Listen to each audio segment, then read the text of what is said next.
Hello and welcome to my video essay where I'm going to talk about video games and why they shouldn't need to go through the process of being created in a book form and then into a movie to then finally be made as a video game. This sounds complicated at first, but I will try to explain what I mean through this video and by using examples. This will touch upon the evolution of technology and how I would change how games are based off different things. Let's start. Here is a book, which we as humans have used for centuries to both write in and learn from. We eventually got to a point in time when we used books for creative stories, whether they were real or fake, and this is what we used for entertainment. We then evolved our technology to create films, and as time went on, we developed how to add audio, colour, and so much more. As the film industry grew, so did the gaming industry, as they were able to create new and more improved game consoles. Even today we are gaining new technology to create better films and games where books are still left behind, which comes to my first point. We still use books more than people expect we would. There are millions of different stories which were created for books so people could sit, read and imagine the characters, environments and the entire message of the story. Unfortunately, the film industry became about creating a film based off a book, which is good in theory. If the book was successful, the movie might be as well, but it's times like now where they aren't creating any new creative film ideas and could be damaging the reputation of the original story from the books, which is an overall down. For example, the Harry Potter films. This will be a main example throughout this video. They have asked the author J.K. Rowling if they can make films based on her books. The filmmakers then pick certain actors/actresses to play certain roles. Tell them how you looked him in the eye, a man who trusted you and killed him. This then links to my overall point of certain games having to go through the process of being made in a film first. My companies decide, well, we were successful with making a film based on someone else's book. Maybe we can get even more money by making a game.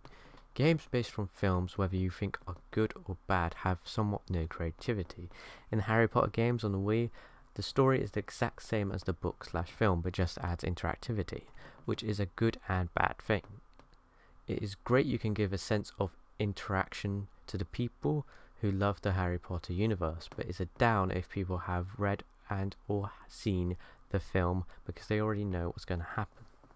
My main argument is the lack of creativity in the media industry.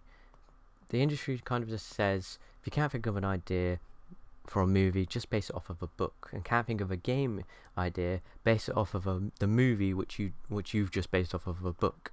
I do want to be part of the Harry Potter universe, and I was when I both read the books and watched the films, but I don't want to play a game which is the exact same too, but just adds a little bit of interactivity. I want something to be unique or add something unique to the actual game. For example, the Lego games. It's childish, but I love them and I'm 17. It's fun to be part of the universe while having some fun with an art style and added humour. You won't be able to hear them talk in the cutscenes, but they were able to create funny moments by just certain movements. And you can add the fact that with most of the older Lego games, they didn't actually speak in the cutscenes. It was all just them moving around and being able to tell the story without saying anything, which in a way is fantastic. It's creative and you still understand it whether you've read the book or if you've seen the film. You still get what's going on, but they've made it funny and somewhat different to what you usually see.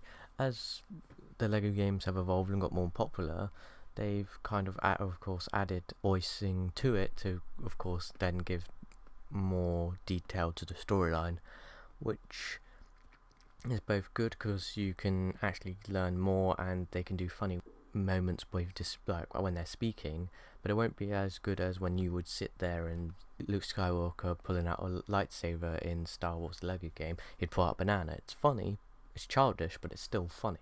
I think you need to add or change something to whatever book you are basing it from.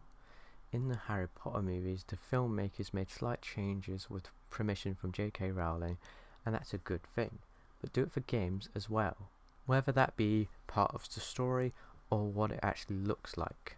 For example, change the actual look of the game. Don't always go for the realistic look.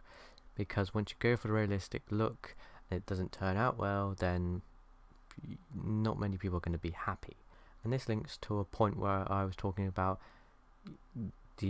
how people link actors to their characters and characters to actors, where once you make a game realistic, don't just make Daniel Radcliffe, who played Harry Potter in Harry Potter games. Change the art style and go for a different look of Harry Potter, because when you interpret how Harry Potter looks, loads of people have different interpretations. So go for an overall interpretation while adding something so it doesn't look like a specific actor. An example of this would be Lord of the Rings. Had a PS2 game which I never played, but it still links to my point. They tried to make the game look realistic, but of course compared to the games of today, it didn't look that good, but it still looked like the actors who played the characters. And even in the Lord of the Rings PS2 game, the cutscenes, which are meant to be of course telling you the story, are literally cut from the film. You're literally watching the film over.